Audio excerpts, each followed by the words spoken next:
नमस्कार दोस्तों, स्वागत है आपका हमारे यूट्यूब चैनल उत्तराखंड ज्ञान यात्रा में। दोस्तों, ये हमारी उत्तराखंड सिंगल लाइनर जो कि बीएस नेगी जी की पुस्तक है, तो उसकी यह रिवीजन सीरीज है। और इसमें हमने अब तक वीडियो 25 इसमें आ चुके हैं और अध्याय 16 हम अब तक उनके बारे में चर्चा कर चुके हैं या उनका रिविजन कर चुके हैं। आज हम चर्चा करने वाले हैं अध्याय 17, जिसका नाम है उत्तराखंड का नदी तंत्र एवं प्रमुख नदियाँ। तो चलिए प्रारंभ करते हैं। तो उत्तराखंड में नदी तंत्र, तो उत्तराखंड में अगर हम प्रवाह के दृष्टि से देखें तो 3 बड़े नदी तंत्र हमें देखने को मिलते हैं, जिसमें नदी तंत्र का यहाँ पर आशय है या मतलब है कि जो एक तो मुख्य नदी हो गई और उसकी जो सहायक नदियाँ होती हैं, तो उससे जुड़ी हुई जो नदियाँ हैं, और पूरा मिलाकर क्या है, एक जाल बनता है, एक तंत्र बनता है। तो इसको हम क्या कहते हैं, नदी तंत्र कहते हैं। यानी मुख्यतः जो एक प्रमुख नदी है उसके साथ अन्य सहायक नदियाँ हैं, पूरा जो सिस्टम है, तो इसको क्या कहते हैं, नदी तंत्र कहते हैं। और इस प्रकार के जो यहाँ पर नदी तंत्र हैं, तो यह हमें देखने को मिलता है गंगा नदी तंत्र, यमुना नदी तंत्र और काली नदी तंत्र। तो 3 प्रमुख यहाँ पर जो नदी तंत्र है उत्तराखंड के परिप्रेक्ष्य में यह देखने को मिलते हैं। और उत्तराखंड में पंचधाराओं के अंतर्गत अलकनंदा, भागीरथी, मंदाकिनी, पिंडर और नंदाकिनी नदियाँ आती हैं। और अलकनंदा क्या है, प्रमुख नदी है जो यहाँ पर चलकर प्रयाग बनाती है, पंचप्रयाग, जिनको यहाँ पर जाना जाता है। उत्तराखंड के सबसे अधिक प्रवाह पथ वाली नदी कौन सी, काली या शारदा है। सबसे जो लंबी नदी है यह हमारी काली, जो या इसको शारदा भी कहते हैं, और यह कुमाऊं की प्रमुख नदी है। यह कुमाऊं में प्रमुख नदी तंत्र काली नदी तंत्र है। और उत्तराखंड में सबसे बड़ी जल प्रवाह वाली नदी तो वह हमारी अलकनंदा है। तो 2 चीज़ें यहाँ पर आपको ध्यान रखनी है। अगर सबसे अधिक प्रवाह पथ वाली नदी की बात करें, यानी सबसे लंबी नदी की बात होगी, तो काली या शारदा हो जाएगी। लेकिन सबसे बड़ी जल प्रवाह की बात होगी, सबसे अधिक जल किसमें है, सबसे अधिक पानी किसमें है, तो वह अलकनंदा नदी है, जिसमें सबसे अधिक पानी बहता है। ठीक है, 2 चीज़ें हैं। और महान या ग्रेटर हिमालय से निकलने वाली नदियाँ हैं। तो अभी इससे जो हमारी पिछली वीडियो थी उसमें हमने उत्तराखंड का भौगोलिक विभाजन पढ़ा, जिसमें हमने ट्रांस हिमालय के बाद महान हिमालय या ग्रेटर हिमालय के बारे में पढ़ा था। तो महान या जो ग्रेटर हिमालय है, तो इससे निकलने वाली प्रमुख नदियां हैं जो वर्ष भर यहाँ पर जिनसे पानी का प्रवाह होता रहता है। तो यहाँ पर है भागीरथी, अलकनंदा, मंदाकिनी, पिंडर, नंदाकिनी, भिलंगना, यमुना, टोंस, काली और पूर्वी रामगंगा। तो ये कुछ प्रमुख नदियां हैं जो कि यहाँ पर महान या ग्रेटर हिमालय से निकलने वाली हैं। इसके बाद हमारा महान हिमालय के बाद आता है मध्य या लघु हिमालय।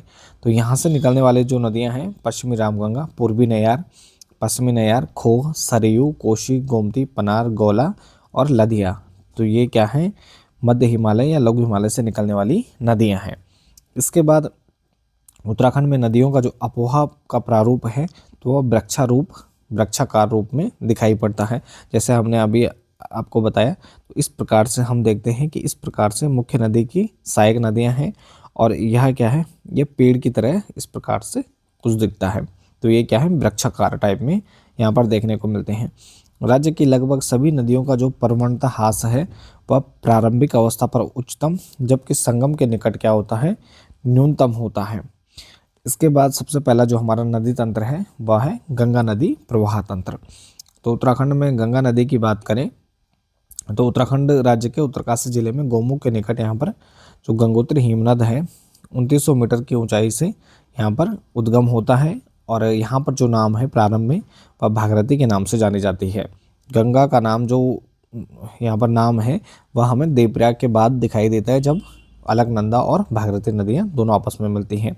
तो जब हम प्रवाह तंत्र के परिप्रेक्ष्य में पढ़ रहे हैं, पूरा गंगा नदी तंत्र पढ़ रहे हैं, तो उसमें हम इसको यहाँ पर प्रारंभिक क्या गंगा नदी के नाम से ही जानेंगे। और अब प्रारंभ में जो इसका नाम है भागीरथी के नाम से जाना जाता है।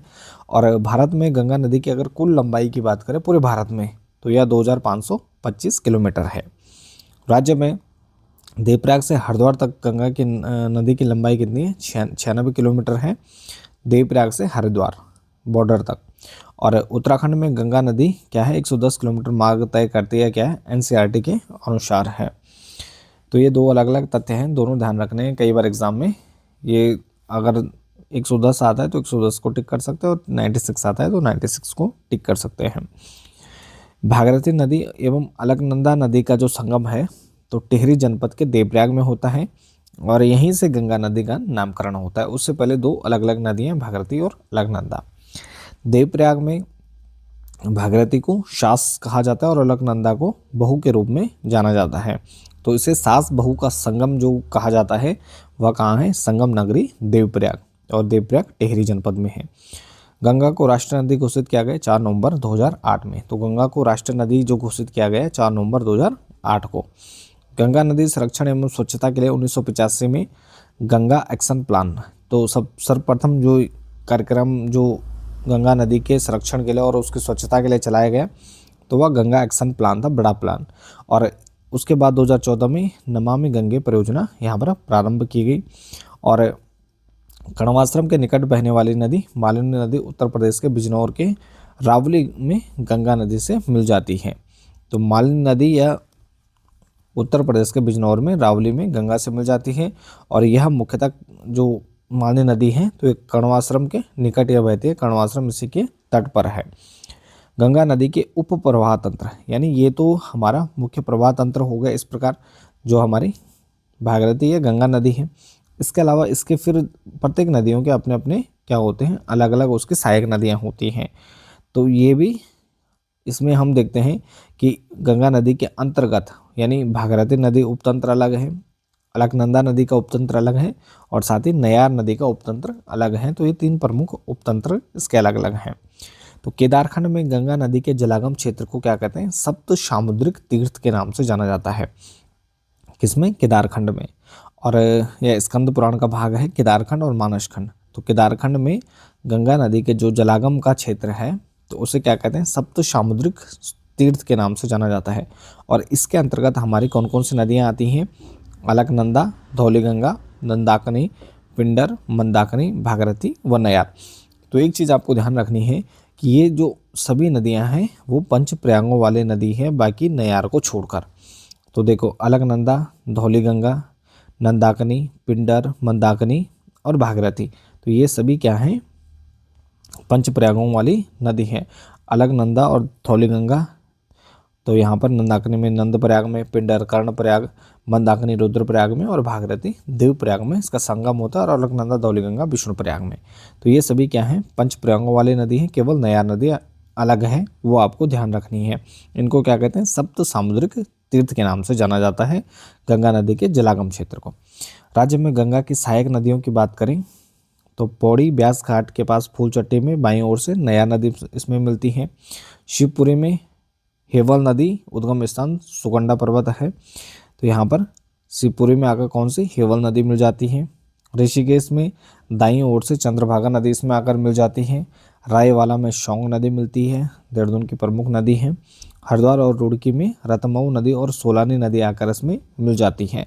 तो ये गंगा की सहायक नदियाँ हैं देवप्रयाग के बाद जो इसमें आकर मिल जाती हैं। तो सबसे पहले गंगा नदी का जो उपप्रवाह तंत्र है तो उसमें है फर्स्ट जो नाम आता है यह है भागीरथी नदी। तो भागीरथी रामायण के अनुसार राजा सगर के 60,000 पुत्रों के उद्धार के लिए उनके वंशज होते हैं भगीरथ, उनके द्वारा गंगोत्री में तपस्या की जाती है और उन्हीं के नाम पर जो नदी है तो भागीरथी नदी का नामकरण हुआ था। तो गंगोत्री से देवप्रयाग तक भागीरथी की लंबाई की बात करें 205 किलोमीटर है गंगोत्री से देवप्रयाग तक, और उसके बाद यहाँ पर 96 किलोमीटर है और एनसीईआरटी में 110 किलोमीटर यहाँ पर देवप्रयाग से हरिद्वार तक। गौमुख और गंगोत्री के बीच भागीरथी में सबसे पहले आकाशगंगा आकर इसमें मिल जाती है। तो यहाँ पर आकाशगंगा गौमुख से गंगोत्री के बीच आकर मिलती है। इसके बाद केदारगंगा गंगोत्री के पास भागीरथी से संगम बनाती है केदारगंगा, जिसके बाद इसकी जो अन्य सहायक नदियाँ हैं यह हैं रुद्रगंगा, जाड़गंगा या जाह्नवी भी इसे कहते हैं, मिलन गंगा, सिया गंगा, अशी गंगा, तो आदि नदियाँ इसमें आकर इसकी ये सहायक नदियाँ हैं भागीरथी की। रुद्रगंगा रुद्रगिरा ग्लेशियर से, जाड़गंगा थांगला दर्रे से निकली है और जबकि जो केदारगंगा है तो यह केदारताल से निकली है और केदारताल कहाँ है? उत्तरकाशी में है, ये आपको ध्यान रखना है। और असी गंगा क्या है? डोडीताल से निकली है, डोडीताल भी उत्तरकाशी जनपद में है। तो ये सभी क्या हैं? भागीरथी की सहायक नदियाँ हैं। अस्सी गंगा डोडी ताल से, गंगा केदार ताल से, रुद्र गंगा रुद्रगिरा ग्लेशियर से, और जाड़ गंगा ये थांगला दर्रे से निकली हैं। भागीरथी नदी उत्तरकाशी से टिहरी जनपद में धरासू बैंड के बाद प्रवेश करती है। तो उत्तरकाशी जो मतलब यहाँ पर बॉर्डर है, तो धरासू बैंड है, तो उसके बाद यहाँ पर भागीरथी नदी एंटर करती है टिहरी जनपद में। भागीरथी में टिहरी जनपद में भिलंगना एवं जलकुर नदी इसमें मिल जाती है। इसके बाद भिलंगना नदी की बात करें तो भिलंगना नदी क्या है, टिहरी के खतलिंग ग्लेशियर से निकली है, और टिहरी का एकमात्र ग्लेशियर है खतलिंग ग्लेशियर, और यह दुनिया का सबसे बड़ा प्राकृतिक शिवलिंग भी है, जो कि भागीरथी की सबसे बड़ी सहायक नदी है। कौन सी है? भिलंगना। भिलंगना नदी की लंबाई 110 किलोमीटर, और इसकी सहायक नदियाँ कौन कौन सी हैं? धर्मगंगा, दूधगंगा, बालगंगा और मेदेगंगा। तो ये सभी क्या है, इसकी सहायक नदियाँ हैं। बालगंगा और धर्मगंगा कहाँ पर मिलती हैं? तो इनका संगम होता है बूढ़ा केदार में, जो कि टिहरी जनपद में स्थित है। भागीरथी एवं भिलंगना के संगम को क्या कहते हैं? गणेश प्रयाग कहते हैं, और वर्तमान में यहाँ पर क्या है, टिहरी बांध का निर्माण किया गया है। तो ये यहाँ पर नदी तंत्र है। गौमुख से यहाँ पर हमारी भागीरथी नदी का उद्गम हो रहा है। आकाशगंगा आकर इसमें मिल जाती है। इसके अलावा भुजगड़ी गाड़ है, भोजगाड़ भी है, देवगाड़ है, केदार ताल से केदार गंगा है, और फिर रुद्रगिरा ग्लेशियर से रुद्र गंगा, और खीर गंगा, थांगला दर्रे से जाड़ गंगा यह मिल जाती है भैरव घाटी में, और जलधि गाड़ यह हर्षिल में आकर मिल जाती है, जलंधरी गाड़, और पिलगाड़ है मल्ला में। अस्सी गंगा डोडी ताल से निकलने वाले अस्सी गंगा गंगोरी में आकर मिल जाती हैं। उसके अलावा इंद्रमती है, वरुणा है, जलकुर नदी है, तो अन्य कई नदियाँ आकर इसमें मिल जाती हैं। इसके बाद यहाँ पर प्रमुख जो नदी है, जो इसकी प्रमुख सहायक नदी है भिलंगना, तो यह खतलिंग ग्लेशियर से निकलती हैं, और इसकी सहायक नदियाँ मेदगंगा, दूधगंगा, धर्मगंगा और बालगंगा, और यह आकर मिल जाती है टिहरी में यानी गणेश प्रयाग में। उसके बाद नदी फिर आगे चलती है और देवप्रयाग पहुँचते हैं, जहाँ पर इसमें मिल जाती है अलकनंदा। तो यह यहाँ हमारा क्या है, भागीरथी नदी का उपतंत्र है। तो ये प्रमुख यहाँ पर, बाकी डिटेल वीडियो हमारे चैनल पर उपलब्ध है, तो उसमें आप अलग अलग ये तंत्र हैं, जो भागीरथी नदी तंत्र है, काली नदी तंत्र है, और जितने भी प्रमुख नदियाँ हैं, तो सभी को अलग अलग यहाँ पर उनको डिटेल में चर्चा की गई है, तो आप वहाँ से देख सकते हैं। इसके बाद है अलकनंदा नदी उपप्रवाह तंत्र। तो अलकनंदा नदी उपप्रवाह तंत्र में सबसे अधिक जल प्रवाह वाली नदी है यह हमारे अलकनंदा नदी, जो कि चमोली के सतोपंत शिखर के अलकापुरी बाग हिमनद और सतोपा जो ताल है, तो यहाँ से निकलती है। इसका दूसरा नाम क्या है? विष्णुगंगा भी है।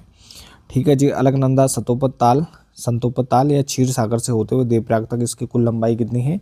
195 किलोमीटर है। इसकी प्रमुख जो सहायक नदियाँ हैं, तो पहला नाम है सरस्वती नदी। सरस्वती नदी कामेट चोटी के रतकोना नामक स्थल से स्थित यहाँ पर देवताल है, तो यहाँ से निकलती है, और माणा के समीप केशव प्रयाग में यह मिल जाती है। किससे? अलकनंदा से। तो केशव प्रयाग सरस्वती और अलकनंदा के संगम से बनता है। इसके बाद बद्रीनाथ में ऋषिगंगा सेकंड आकर इसमें मिल जाती है, जो कि नीलकंठ पर्वत से निकलती है। इसके बाद लक्ष्मण गंगा अलकनंदा में गोविंद घाट में आकर मिलती है, और जो पुष्पावती नदी और हेम गंगा या लक्ष्मण गंगा की संयुक्त धारा है, और इसमें से पुष्पावती नदी क्या है? फूलों की घाटी के मध्य बहती है। तो यह पुष्पावती नदी फूलों की घाटी से होकर आती है। तो लक्ष्मण गंगा गोविंद घाट में आकर मिल जाती है। इसमें हेम गंगा और जो है लक्ष्मण गंगा साथ ही पुष्पावती नदी दोनों संगम बनाते हुए आके इनका नाम फिर लक्ष्मण गंगा के नाम से गोविंद घाट में आकर मिल जाती है। अलकनंदा की अन्य सहायक नदियों की बात करें हम, तो अमृत गंगा, कंचन गंगा, सोनधारा और वसुधारा क्या है? प्रमुख अन्य सहायक नदियां हैं। इसके बाद नेक्स्ट है पश्चिमी धौलीगंगा।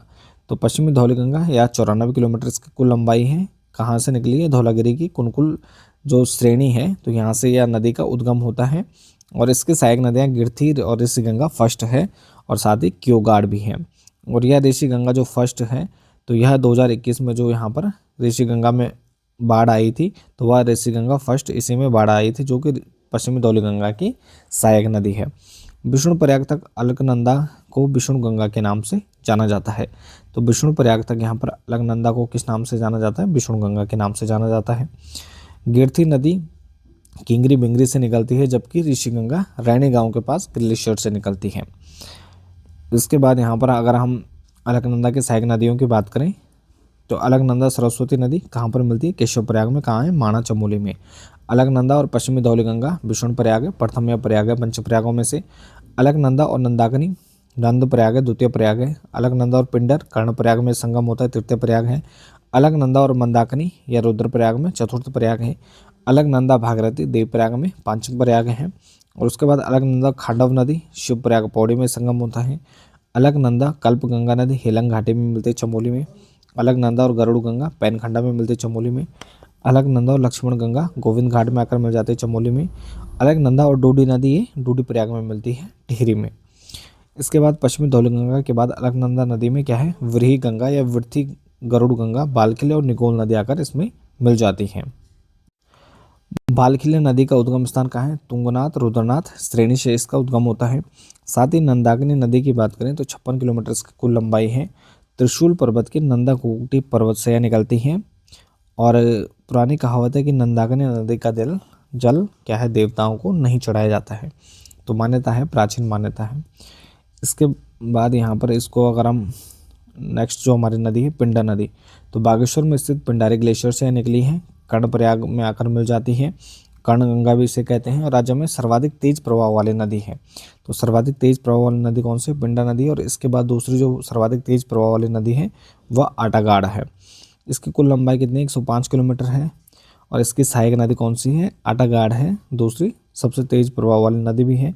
और आटागाड़ का जो उद्गम स्थल है या दूधातोली एवं और इसके अलावा जो इसकी सहायक नदी है कुफनी नदी भी है। इसके बाद है मंदाकिनी। मंदाकिनी पंचप्रयागों वाली नदी है, रुद्रप्रयाग में आकर मिल जाती है अलकनंदा से। और यह मद्रांचल श्रेणी के चौराबाड़ी ग्लेशियर या चौराबाड़ी ताल से यह नदी निकली है, जिसे गांधी सरोवर के नाम से भी जाना जाता है। और यहीं पर जो केदारनाथ आपता है तो यहीं से केदारनाथ जो ग्लेशियर जो टूटता है तो इसी सरोवर से यहाँ पर बाढ़ प्रारंभ होती है।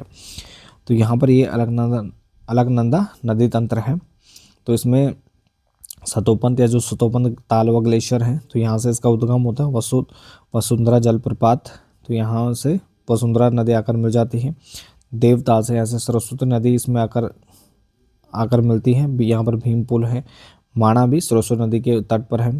फिर केशव प्रयाग में आकर मिल जाती है। उसके बाद नदी आगे बढ़ती है बद्रीनाथ, यहाँ से ऋषिगंगा सेकंड आकर मिल जाती है बद्रीनाथ के पास। फिर यह खीरो घाटी में खीराव गंगा इसमें मिलती है।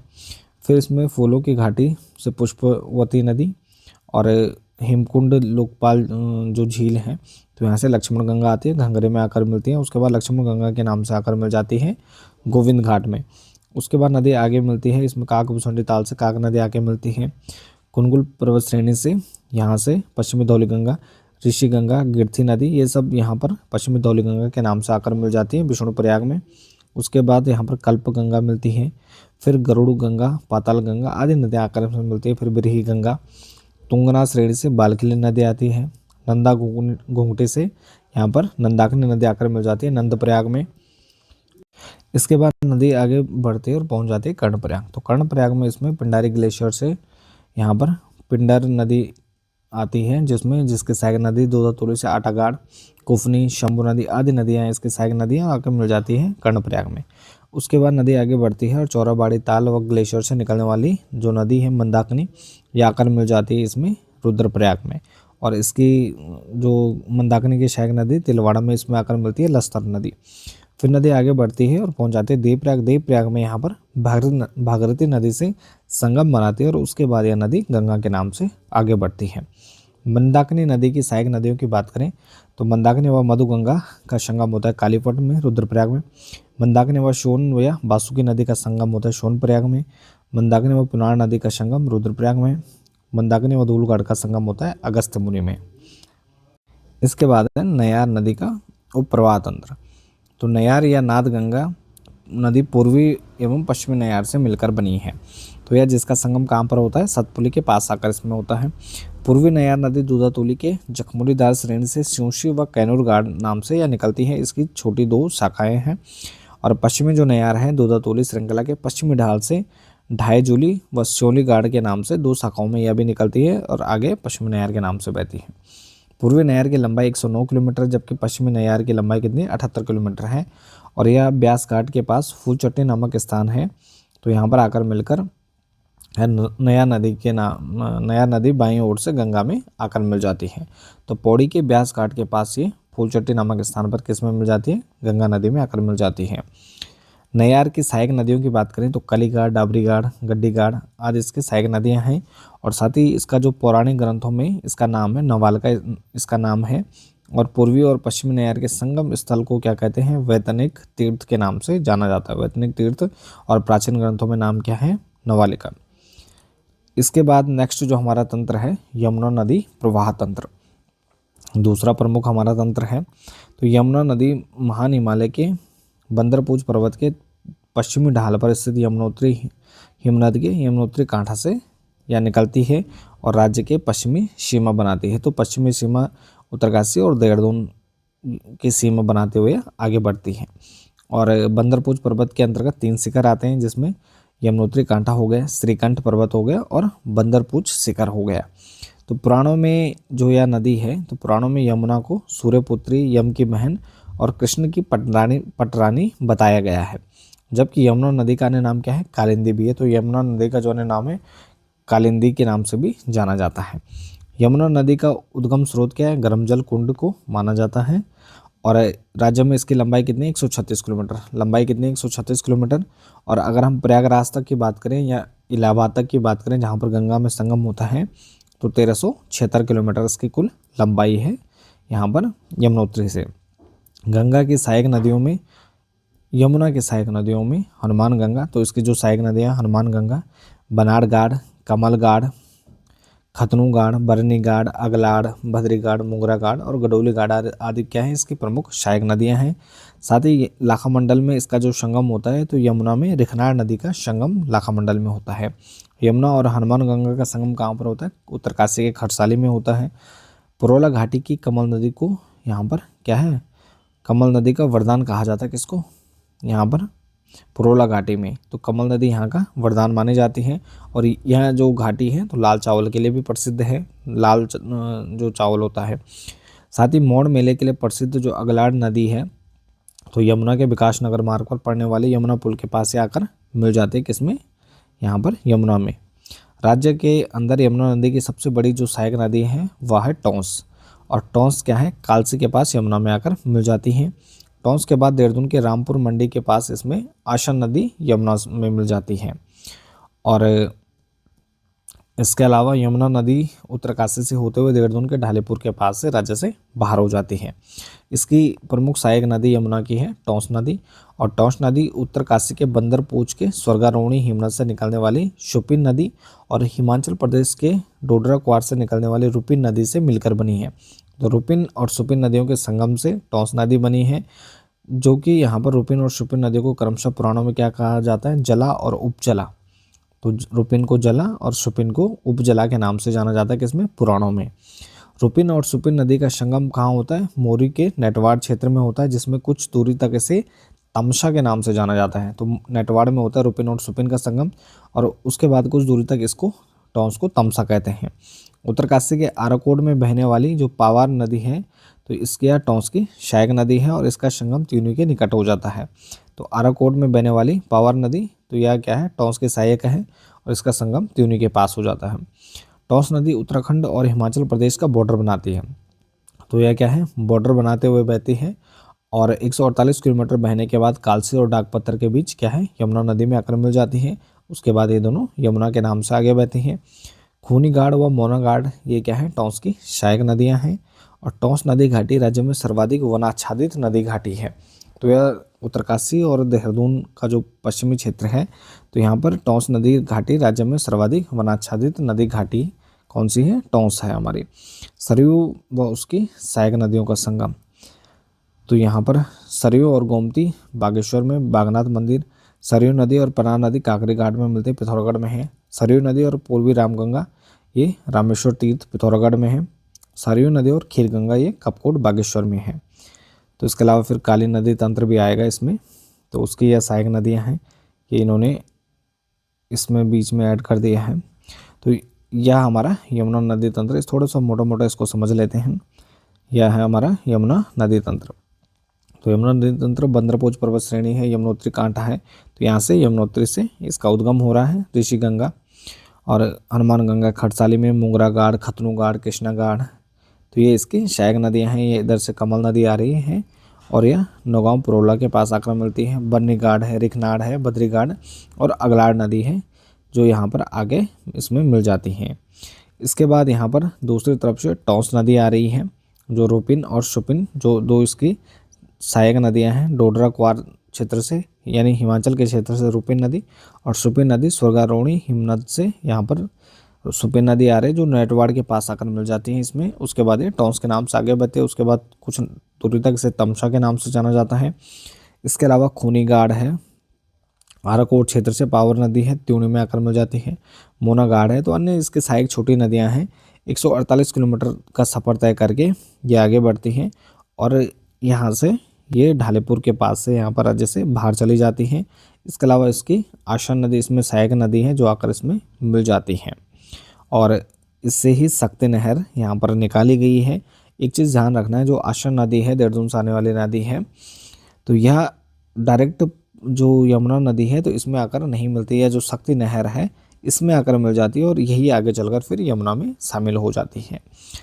इसके अलावा अभी हमने जो भागीरथी नदी तंत्र पढ़ा, तो भागीरथी की सहायक नदियों की बात करें तो भैरव घाटी में भागीरथी ये जाड़ गंगा का संगम होता है। हर्षिल में भागीरथी और जलंधरी व ककोड़ा घाट का संगम होता है। गंगोरी में भागीरथी एवं असी गंगा नदी का संगम होता है। झाला में भागीरथी एवं सिया गंगा का संगम होता है झाला में। उत्तरकाशी मुख्यालय में इंद्रवती घाट और श्यामल या वरुणा घाट का संगम होता है वर्णावत पर्वत से। टिहरी डैम या गणेश प्रयाग तो भागीरथी और भिलंगना का संगम होता है। बाकी जो काली नदी का संगम है उसके अन्य जो यहाँ पर नदी तंत्र है उसके बारे में और अन्य जो इसमें महत्वपूर्ण चीज़ें हैं उनको हम इसके भाग 2 या नेक्स्ट वीडियो में देखेंगे। तो इसके साथ ही इस वीडियो को यहीं पर समाप्त करते हैं। बाकी आप बने रहे चैनल के साथ। मिलते हैं एक नेक्स्ट टॉपिक नेक्स्ट वीडियो के साथ। तब तक के लिए धन्यवाद।